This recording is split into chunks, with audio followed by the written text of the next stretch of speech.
Hello. This is Jesse.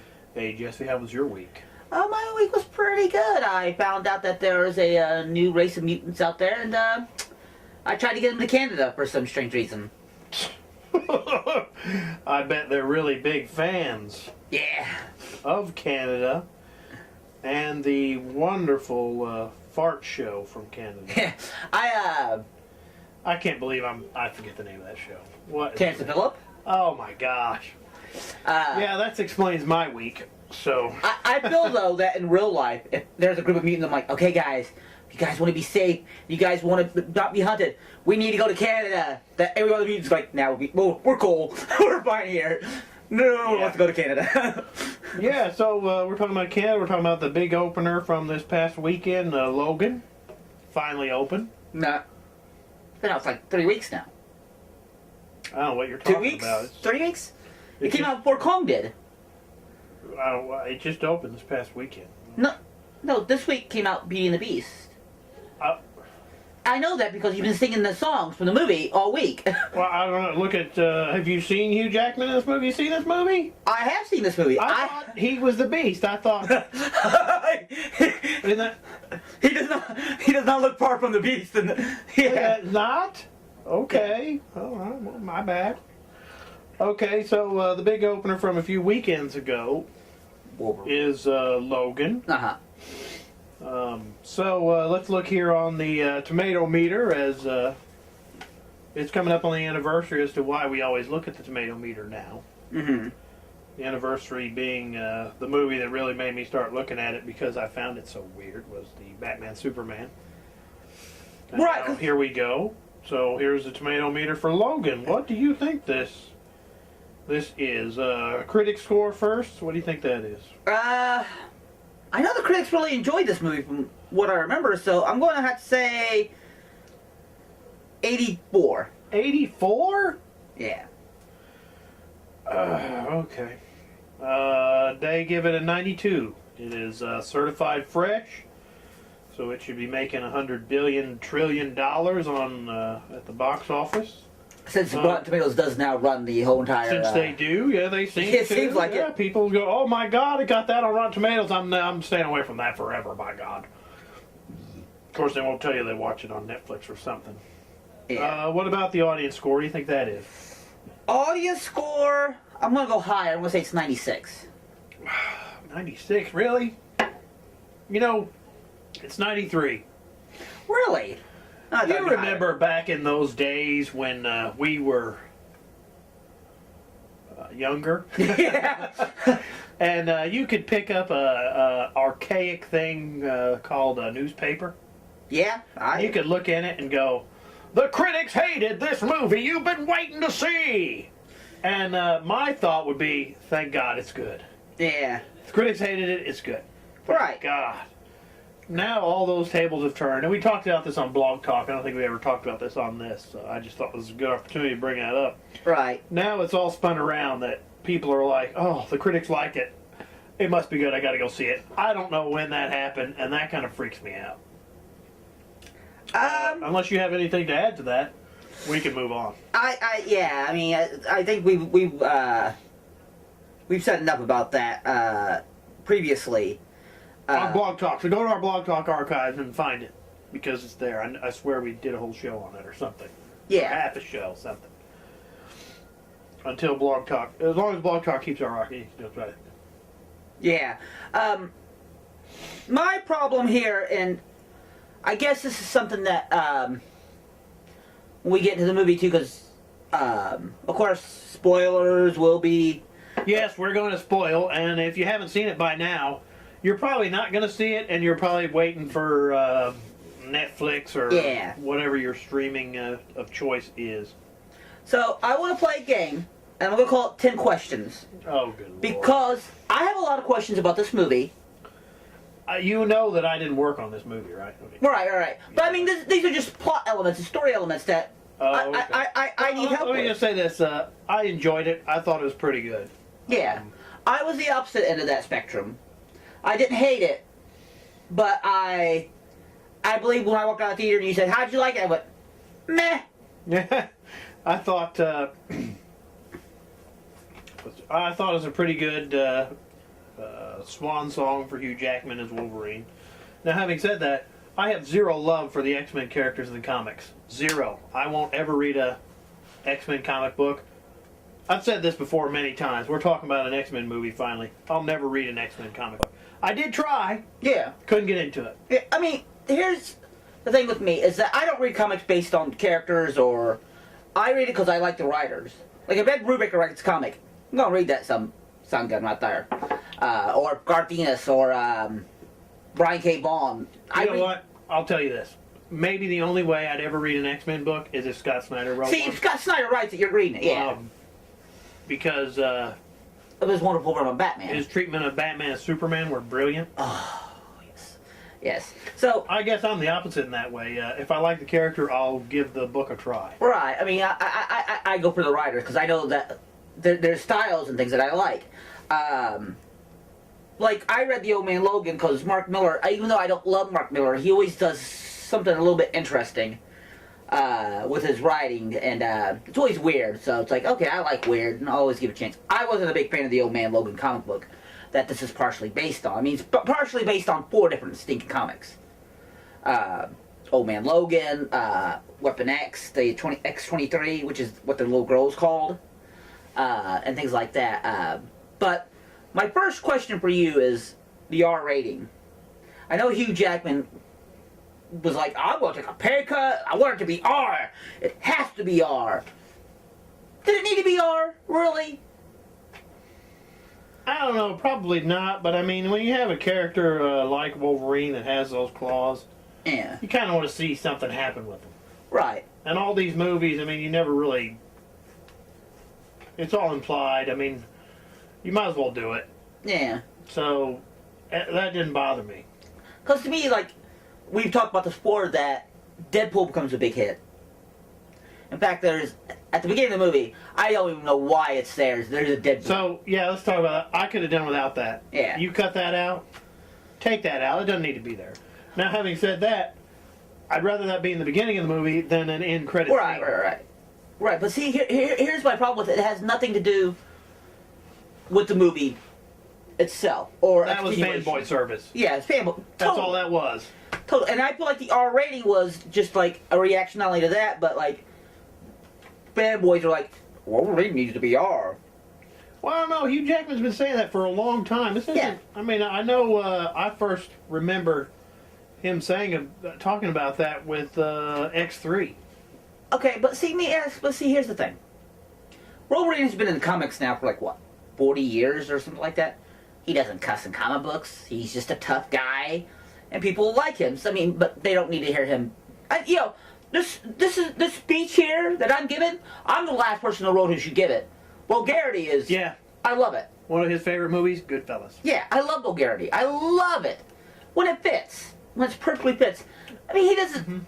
Well, so now you're talking about the language, not the violence. Right. The violence, I give a little bit more of a pass to. Yeah, because, I mean, it really was cool. There were severed heads and flying body parts and cool shots of him putting the claw in the face and stuff. So, I mean, that was cool. But, I did find myself thinking, okay, it's rated R. Now, everybody's cussing in it. Everybody. Yeah. Even Patrick Stewart. Yeah, Patrick Stewart. And I'm like, just because, I had this thought as I was watching it. It's like, just because you can doesn't mean you should. Right. Should you do that? Well, me, because I saw the film with our friend Dave and his girlfriend Monica, and I said, Professor X always seems like the kind of guy who if somebody went, drop the F-bomb, he'd be like, oh, it's because you're unintelligent and you can't think of anything better to say. He seems like prim and proper to me. And yeah, I kind of thought that too. But, I mean, he was a little crazy in this one. He was losing his mind a little bit. So I guess he could get a pass for that. But. Yeah. Okay, so that's my first question. So the violence I don't mind as much. I didn't care for the F-bombs, and that's weird for me. Secondly, okay, are you as sick like I am of the meta plot lines in movies, where it's like, oh, people know that we exist, and so they make television shows about us and comic books, and it's like, really? Come on, guys, just let it go. Sometimes. I guess it didn't bother me so much in this because... it's light. It's not as heavy as... It's not heavy-handed, but also the X-Men were supposed to be so far removed from this time. Yeah. That I guess all the mutants were destroyed in some way.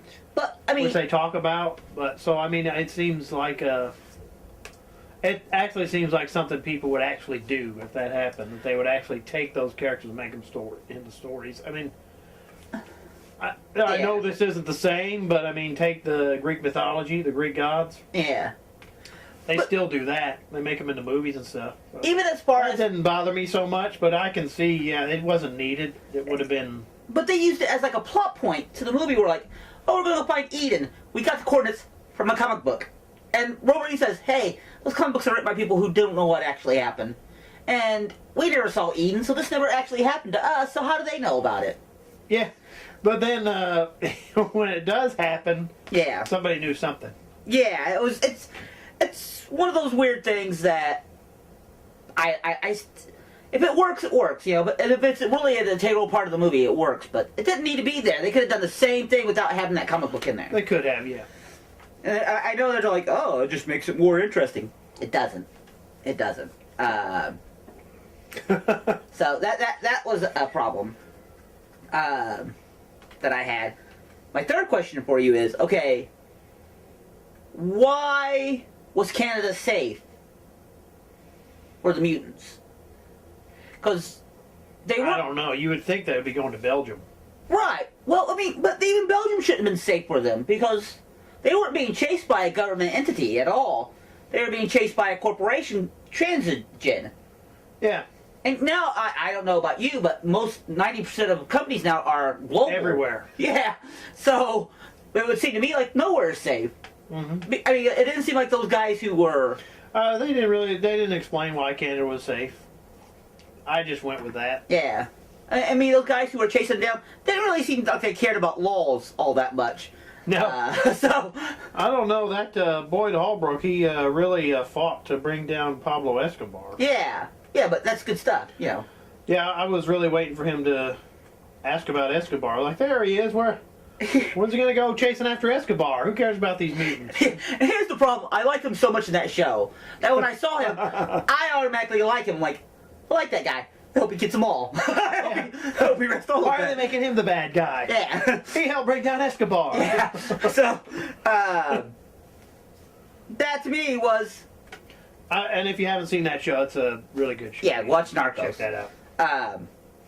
So that was a problem for me. I'm like, okay, so they need to get... Okay. Now, those kids are all raised together in that company. They were all created genetically from DNA from Wolverine, from other mutants and stuff like that. But the one little girl, X-23, who is a great... She's killing people left and right. Awesome character. Loved it. Every other kid in that movie spoke perfect English. Didn't have accents, didn't have anything like that. Because they were all raised together. But yet she speaks Spanish and has a Spanish accent.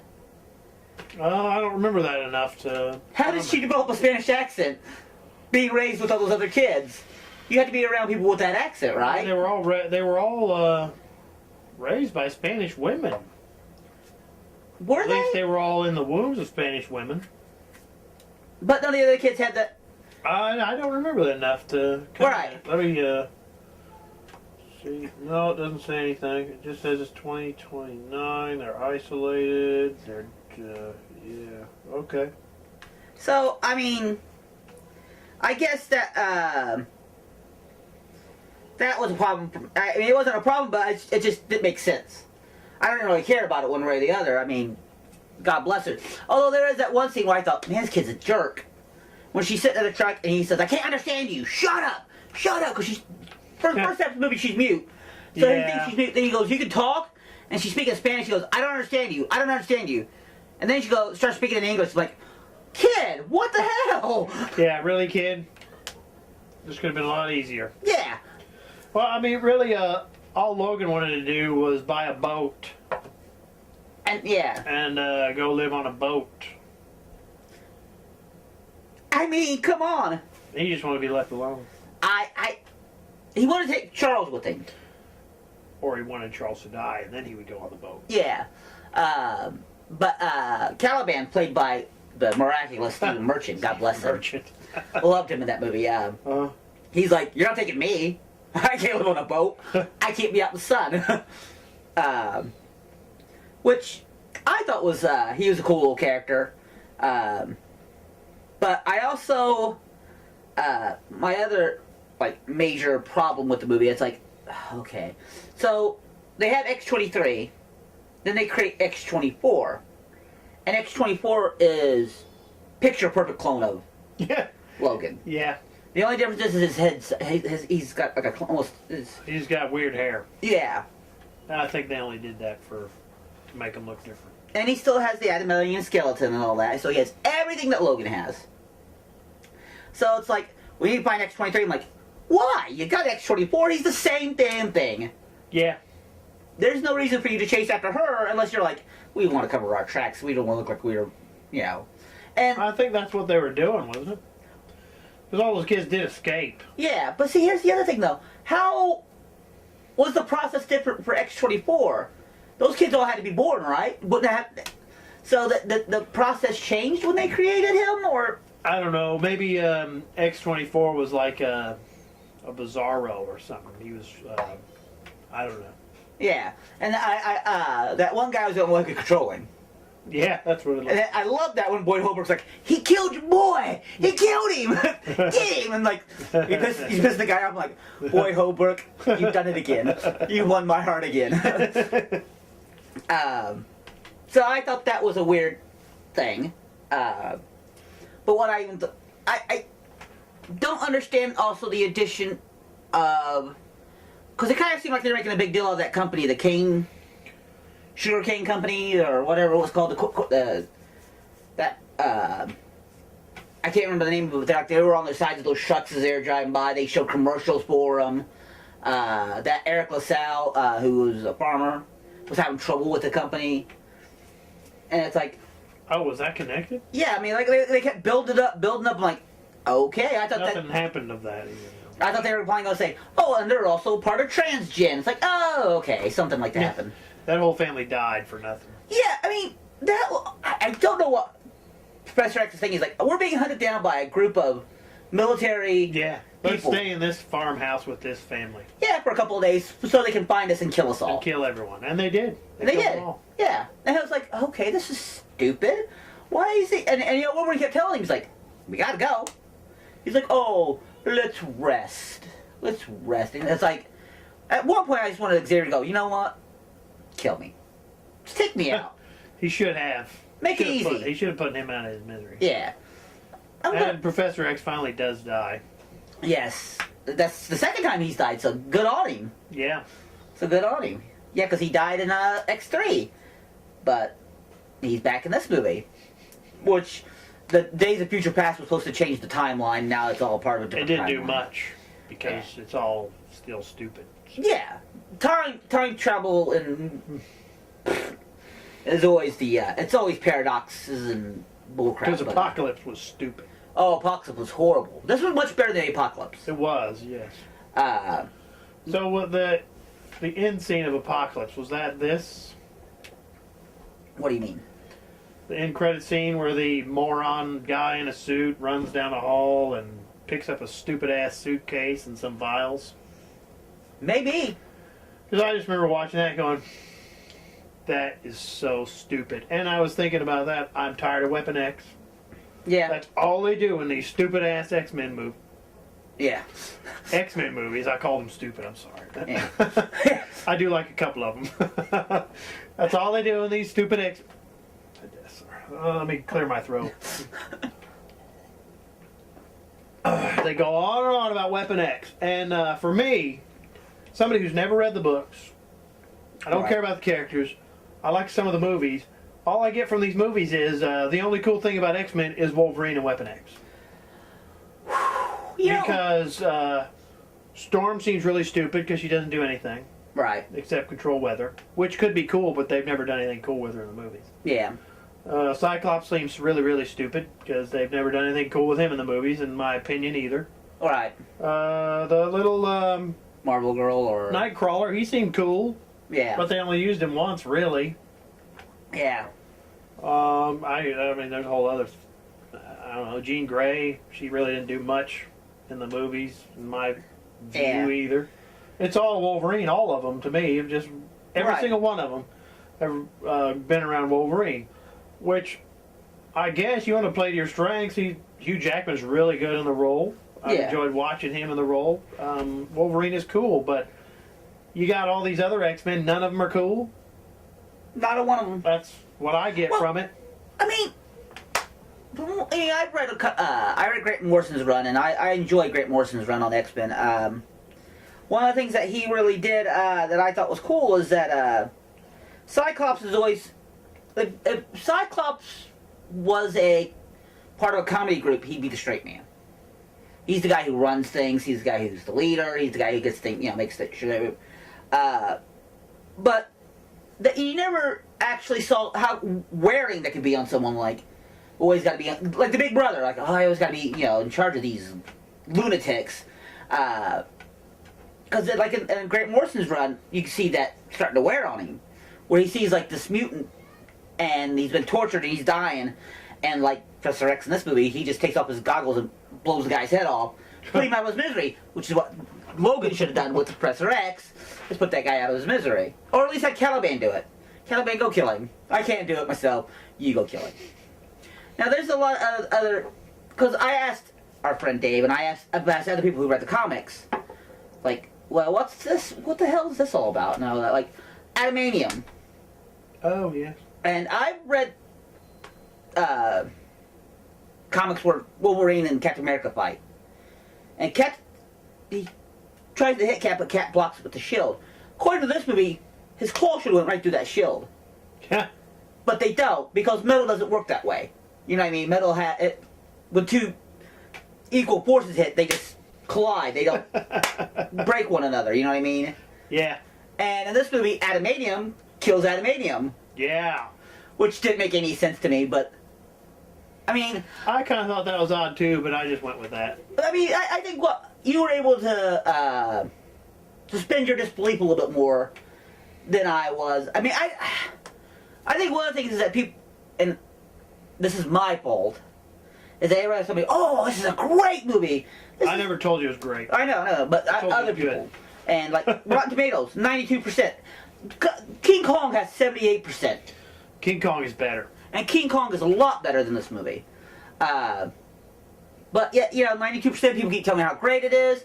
Oh, it's great now that it has an R rating. Well, I mean, why do you think they're saying that? Is it because it's R and they get to see him chop heads off and stuff? I think so. Is that all it takes to make it great? I really, really do. I really think that kind of overshadows some of what they were trying to get with the movie. I mean, it's a thoughtful. It tries to be. Yeah. Because Wolverine is trying to figure out, what should I be doing here? Right. Hugh Jackman's performance in it is excellent. He's good.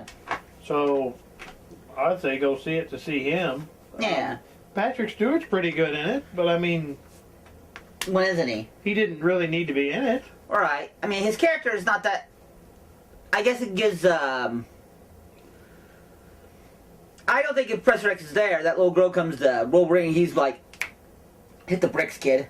I don't care. You know what I mean? But he pushes him to be a little bit more empathetic, I guess, to the little girl and all that. And he keeps telling him, he goes, she's your daughter. And it's like, not really. Yeah. Not really. She's a DNA.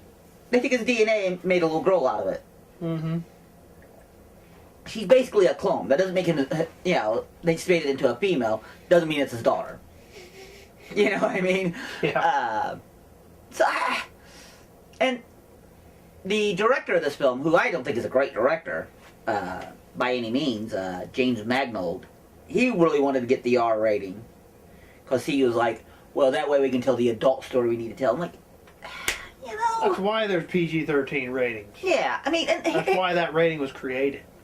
The other thing that really bothers me, and it doesn't really bother me that much, but one of the things that Joe Quesada, who runs Marvel, he said that he was going to take out smoking out of the comics. So that way Logan doesn't smoke anymore. And he was going to take some other things out. And he said the reason he did that, he said, he goes, he goes, yes, I know adults enjoy comics and they read comics. He goes, but we need to get to these kids too. The comics have always been for children, and we want to reach that market still. And Logan smoking a cigar. I'm like, in the '70s, kids were reading that comic. They didn't seem to care that he was smoking a cigar or anything like that. Yeah. And it seems to me like this movie, they're like, oh, this is just for adults. I'm like, it's about a superhero who's running around trying to fight off an evil army. That sounds like a movie a kid would really enjoy if he could watch it. Yeah. And, I mean, and what also surprises me is James Gunn, who is known for being a trauma film writer, seems to understand that more. When he writes Guardians of the Galaxy, he makes his jokes clever, where it's like, oh, that's a dirty joke. But you as a child are going to know, like Pixar. Pixar does that all the time. Like, okay, I get that. The kid doesn't. That's great. I mean, be clever. Just cover. I agree that the gore was, as it's not a necessity, but I enjoy seeing that, especially because Wolverine's supposed to be more feral than the other X-Men, and always in the X-Men comics, he was always fighting Charles, because Charles always like, you shouldn't kill anyone. And he's like, he was more of that gray area. It's like, sometimes he's got to put the claws in, So, I mean, that could have been a great debate between those two characters in that movie. Yeah. But, like I said, I didn't care for it that much. I really, really didn't. Too many questions for me. It's like, there's some stupid things they did, like the family. Yeah. Yeah. And I feel like that was there as a time killer. It kind of felt like it, because the whole family dies. Nothing comes of their land and their fight with their dispute with that company. Yeah. Nothing at all. Yeah. The only thing could have cut that whole thing out. The only thing that's gained from that is that kid gets to try an iPod. That's it. Yeah, that is about it. That kid gets an iPod. Learn some music. Yeah. So just looking at some of these, strips away the spandex. Who cares? I don't remember any spandex really in any X-Men movie. Yeah, they wore leather in the first movie. Yeah. Distills the story down to the essence of the man, Logan. What's left is the agony and ecstasy of mutanthood. That's one of those critics that just sits there and goes, oh God. I gotta make the perfect opening sentence. What do I do? Yeah. Agony. This is agony. Oh, yes! Yes, I'm over there. Yes! That makes no sense to me, because the only agony he really has is that the adamantium is killing him for some reason. Yeah. Because I guess his body's not healing the poison as fast as it used to. Yeah. So, are we supposed to assume that as mutants get older, that their powers wane? Well, I got from the movie that the adamantium was killing him. That if he didn't have the adamantium, he would have been all right. He could have lived forever. Yeah, that's what I got. So, number 24, he's dead, and... Yeah. X-23 is going to die. They're dead. How many? They got a few hundred years. Yeah. I mean, that little girl already had adamantium in her system. Yeah. She's going to die from cancer. Dead. Yeah, so, I mean, that was another little silly part of the movie that I also get the fact that Logan's been around so long that he's probably like, I just want to die. Yeah. Yeah. I'm ready for this to end. Mm-hmm. But he can't, because, I've seen him, if you're going by comic book lore, I've seen that character get ran over by a damn steamroller and flattened, but yet he still re-heals. You know what I mean? He gets up. Yeah. Well, I'm just looking here, and it looks like we got out of time. Wow. Yeah, so there we are. So so your final assessment? You know what? It's going to be on Netflix one day, or it's going to be on video, Vudu, whatever streaming service you do to rent movies. Have at it then. I would not go see that. It wasn't worth seeing on a big screen. Well, I would say go see it on the big screen. I wasn't disappointed in it, but I wasn't expecting much from it. So I'd say go see it on the big screen. It was cool to see it on the big screen, and the end credit song was awesome. Well, Johnny Cash, yeah. So That's nice to be sitting there in the theater and here comes a cool end credit song. And there's no end credit scene if you don't know that by now, which is awesome because they should just stop that. It's enough. They're not going to listen to me, but that's enough. Yeah, when they stop making money off that, then they'll listen to you. They're not making money off the end credit scenes. They're not. If it works... Nobody is buying tickets to Logan to watch that Deadpool thing and then they leave. Nobody. Who is buying tickets to... Are you buying tickets to Logan to watch that Deadpool scene and then you leave? You let us know. Did you heard anybody do that? I will say this. I have seen people who told me I would go see Wing Commander just so I could see the Star Wars trailer. That's not the same thing. That's different. I was going to bring that up too. I was going to say the only way people would do that if it was a Star Wars thing. Yeah. That was a trailer.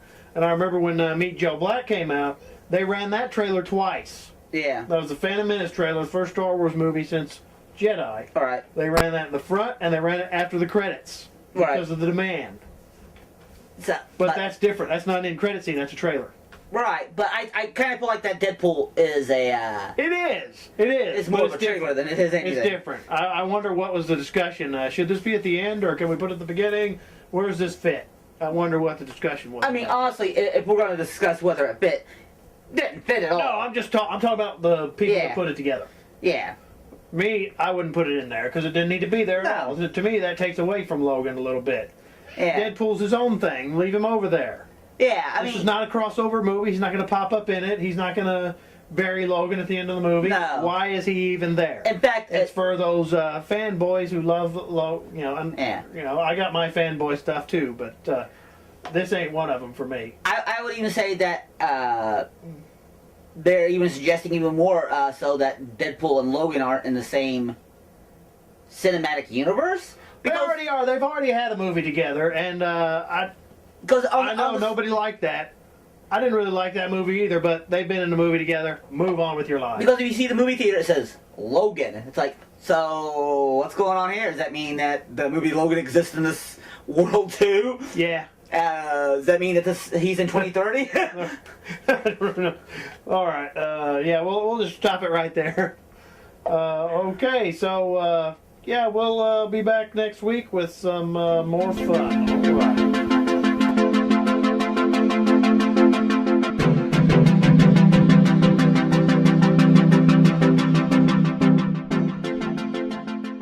I don't even agree with this. Where it says, but surprisingly thoughtful. Also thoughtful about it.